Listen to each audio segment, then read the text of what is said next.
नारायण साकार हरि की संपूर्ण ब्रह्मांड में सदा सदा के लिए जय जयकार हो, जय जयकार हो, जय जयकार हो। जगत जननी ममातेश्वरी मैया की संपूर्ण ब्रह्मांड में सदा सदा के लिए जय जयकार हो, जय जयकार हो, जय जयकार हो।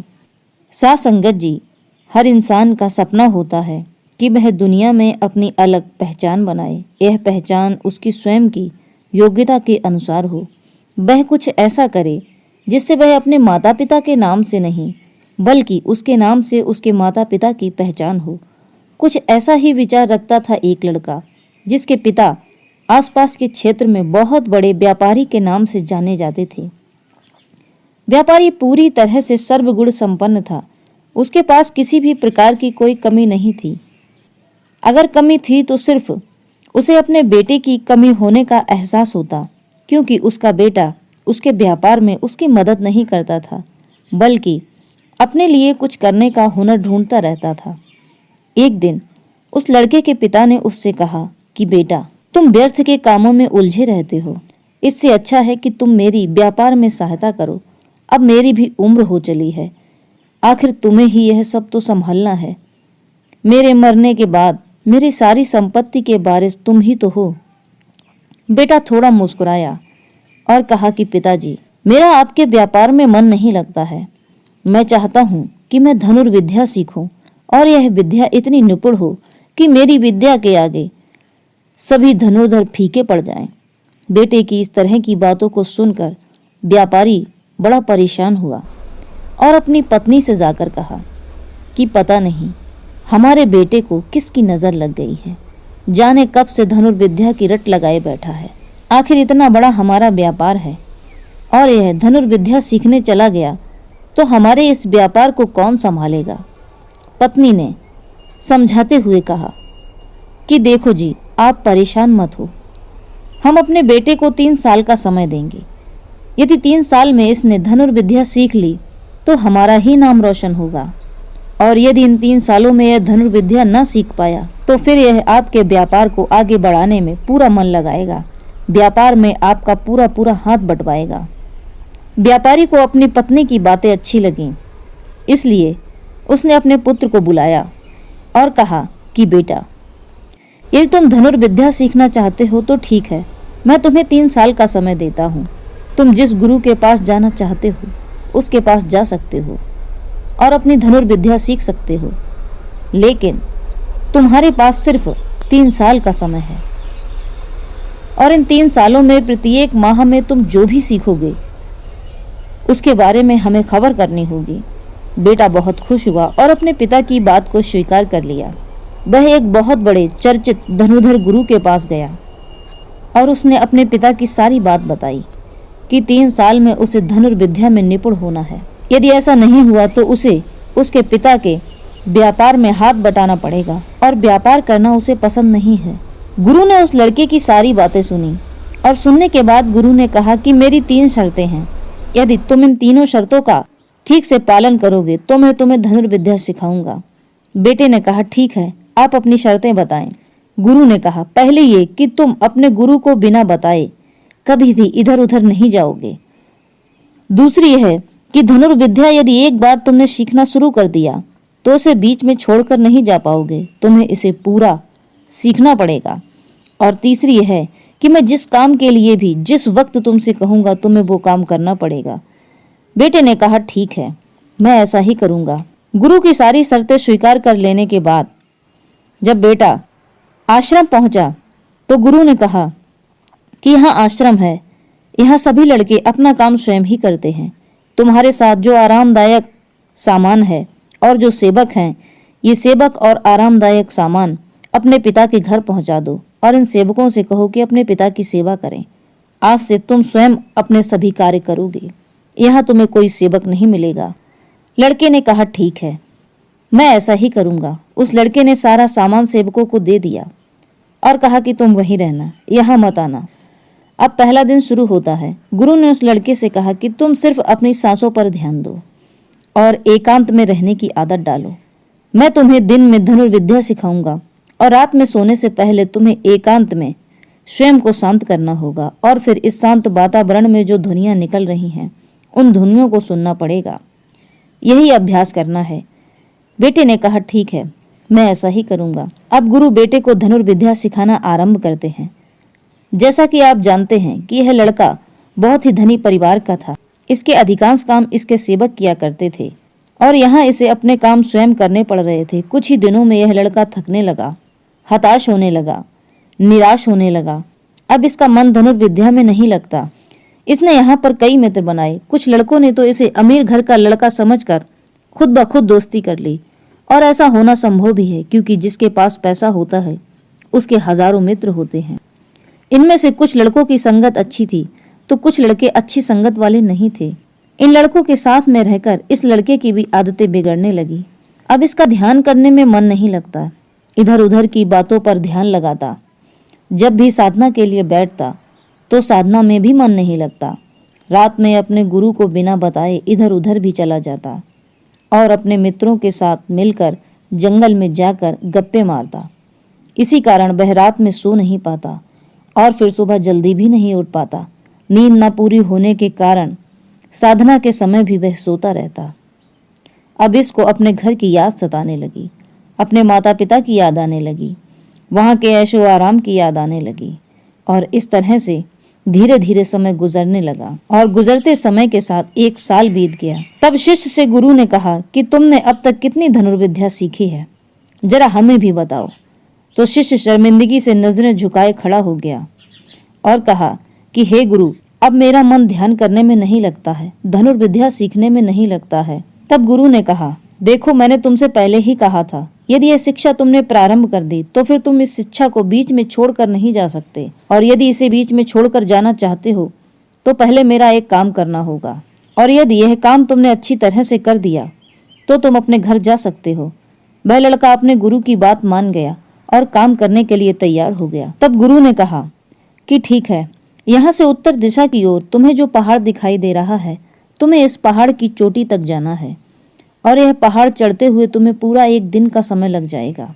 जब तुम इस पहाड़ की चोटी पर पहुंच जाओ तो वहां पर तुम्हें एक बाज बैठा हुआ दिखाई देगा। तुम्हें बस 1 दिन वहां रहकर उस बाज की प्रक्रिया देखनी है, उसकी हर हरकत पर ध्यान रखना है।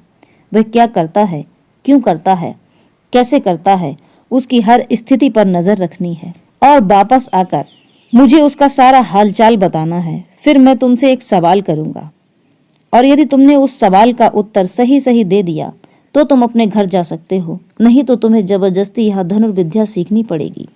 उस युवक ने कहा कि ठीक है, मैं उस पहाड़ तक जाऊंगा और उस बाज पर नजर रखूंगा। उसने अपने गुरु को प्रणाम किया और उस पहाड़ की चोटी की ओर चल पड़ा। देखते ही देखते 1 दिन का सफर उसने तय कर लिया और रात के समय वह पहाड़ की चोटी पर पहुंच गया। अगली सुबह होने से पहले ही वह जल्दी उठकर बैठ गया और उस बाज की तलाश करने लगा। उसने देखा कि एक सुनहरा बाज चट्टान की चोटी पर बैठा हुआ है और पहाड़ के नीचे घाटियों की ओर ध्यानपूर्वक देख रहा है।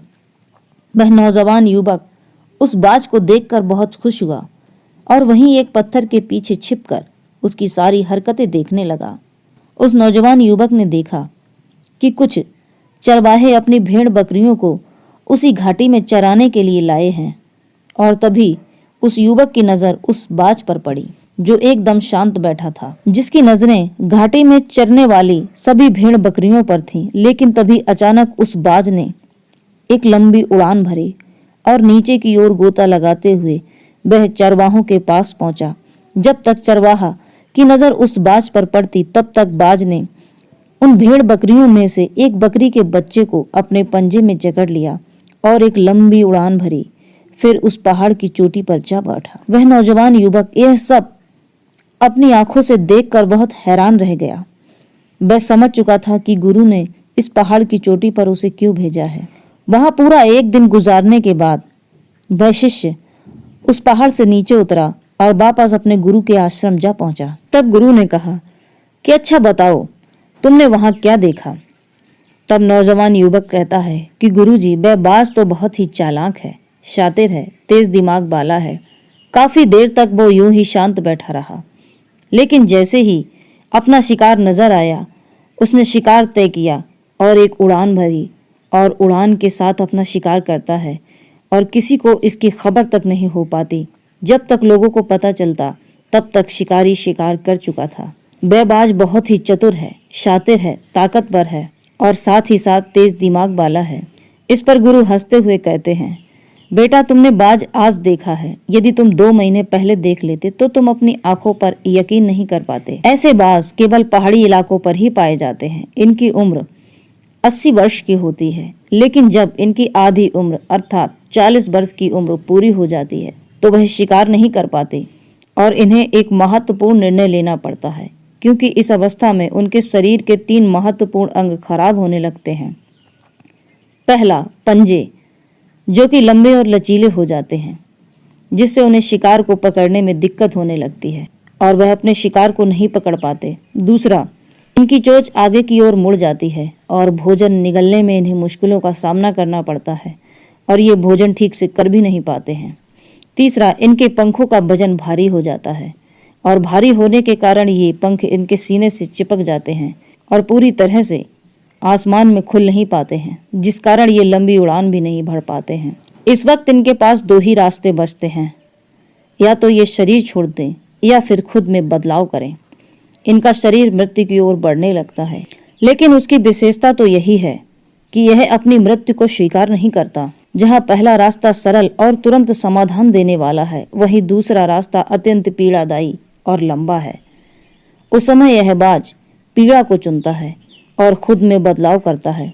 वह धीरे धीरे उड़कर किसी ऐसी जगह पर पहुंचता है जहां बहुत शांति होती है और वहीं अपना घोंसला बनाता है। फिर एक पत्थर पर अपनी चोंच मार मार कर उस चोंच को तोड़ देता है। एक पक्षी के लिए अपनी चोंच तोड़ने से ज्यादा दुखदाई और क्या होगा। एक पक्षी के लिए उसकी चोंच टूट जाने से ज्यादा पीड़ा का अनुभव और क्या होगा। अब वह इंतजार करता है अपनी चोंच के दोबारा उगने का और अपने पंजों के नाखूनों को भी तोड़ देता है और इंतजार करता है अपनी पंजों में नए नाखूनों के उगने का। जब चोंच और नाखून उगाते हैं तो इसके बाद वह अपने शरीर के उसी चोंच से पुराने जितने भी पंख हैं, वजनदार जितने भी पंख हैं, उन सभी पंखों को निकाल देता है और कई दिनों तक नए पंख आने का इंतजार करता रहता है। इस सारी प्रक्रिया में उसे पूरे 3 महीने लगते हैं और इन 3 महीनों के अंदर बाज का एक नया जन्म होता है। तब उसे मिलती है वही भव्य और ऊंची उड़ान पहले जैसी। इस पुनर्जन्म के बाद वह 30 साल और जीता है, ऊर्जा, सम्मान, नए विचार और गरिमा के साथ। तब गुरुवर उस युवक से कहते हैं कि तुम इसी बाज की तारीफ कर रहे हो जो अकेले रहना पसंद करता है, शांत रहना पसंद करता है और 3 महीने की घोर तपस्या के बाद अपने आप को शिकार करने के लायक बनाता है और तब जाकर वह शिकार करने के योग्य बनता है। जो भी ताकतवर इंसान है वह हमेशा एकांत में रहता है और अपना काम दृढ़ निश्चय से करता है, लेकिन जो व्यक्ति कमजोर है, जिसके अंदर तरह तरह की कमियां हैं, ऐसे लोग लोगों के बीच छुपने का प्रयास करते हैं। आगे गुरुवर उस युवक से कहते हैं, मेरी बात ध्यान से सुनो। यदि तुम अपने जीवन में सफल होना चाहते हो, अपनी पहचान बनाना चाहते हो, तो सबसे पहले दिशाहीन से दृढ़ निश्चय वाले बनो, क्योंकि जब तुम खुद के लिए समय निकालते हो तब तुम एकांत का चुनाव करते हो और अपनी दिनचर्या में किए गए कर्मों के प्रति सचेत हो पाते हो, अपने जरूरी कार्यों को करते हो। व्यर्थ के कार्यों से मन हट जाता है और मन भटकना भी बंद हो जाता है। एकांत आपको सदैव कुछ नया सिखाता है। आगे गुरुवर ने उस युवक से कहा, आज जो मौका तुम्हारे पास है वह मौका दोबारा तुम्हें नहीं मिलेगा, इसलिए इस मौके की कीमत को समझो, क्योंकि तुम्हें एकांत खुद को बनाने के लिए मिला है। तुम अपने जीवन को समझो और अपने जीवन की कमियों को दूर करो जो तुम्हें तुम्हारे लक्ष्य तक पहुंचने से रोक रही हैं। जो समय निकल गया वह लौट कर नहीं आएगा। बेटा, जिस अकेलेपन से तुम भागने का प्रयास कर रहे हो, वह अकेलापन ही तुम्हारी बहुत बड़ी ताकत है। बस तुम्हें इसे समझना चाहिए। किंतु फिर भी यदि तुम इस अभ्यास को बीच में छोड़कर जाना चाहते हो तो तुम जा सकते हो, मैं तुम्हें नहीं रोकूंगा।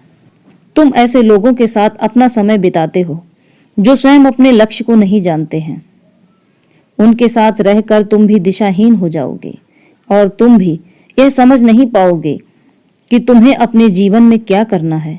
शुरू में तुम्हें अकेलेपन में थोड़ी तकलीफ जरूर होगी, लेकिन धीरे धीरे तुमको यही अकेलापन पसंद आने लगेगा। इसके साथ रहने की तुम्हारी आदत पड़ जाएगी। इसलिए अकेलेपन का इस्तेमाल करो, एकांत में रहना सीखो। तुमने अपने जीवन में क्या लक्ष्य तय किया था? गुरुवर के इतना कहने के बाद वह नौजवान सोचने लगा कि सच में आखिर में वह यहाँ क्यों आया था। तब उसे याद आया कि उसके गुरु ने उससे क्या क्या कहा था। गुरु जी ने ध्यान का ही चुनाव क्यों किया? क्योंकि ध्यान लगाने से मन एकाग्र होता है और एकाग्र होने से आत्मा की सारी शक्तियों का विकास होता है और यही शक्तियां हैं जो हमें दृढ़ निश्चय संकल्प लेने को तैयार करती हैं और यही वह शक्तियां हैं जो सारी सृष्टि में ईश्वरीय शक्ति के होने का अनुभव प्रदान कराती हैं।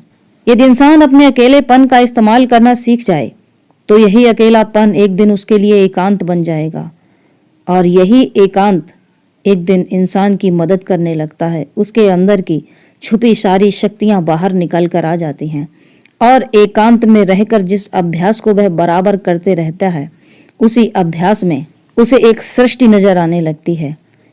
ये वही सृष्टि है जो 5 तत्वों से बनी हुई है। फिर मन भटकता नहीं है, शांत हो जाता है। तब हमें लगता है कि हम कहीं फंसे हुए नहीं हैं, हम आजाद परिंदे हैं, हम जो चाहे वो कर सकते हैं। ये सारी सृष्टि हमारे लिए है और हम इस सृष्टि के लिए ही बने हैं। प्रकृति में प्रकृति के साथ मिलकर ध्यान करने से जो शांति और सुख मिलता है, जो नए विचार आते हैं, वो तुम्हें लोगों के साथ रहकर नहीं मिल पाएंगे, बल्कि यह लोग तुम्हारे मन को भटकाते ही रहेंगे।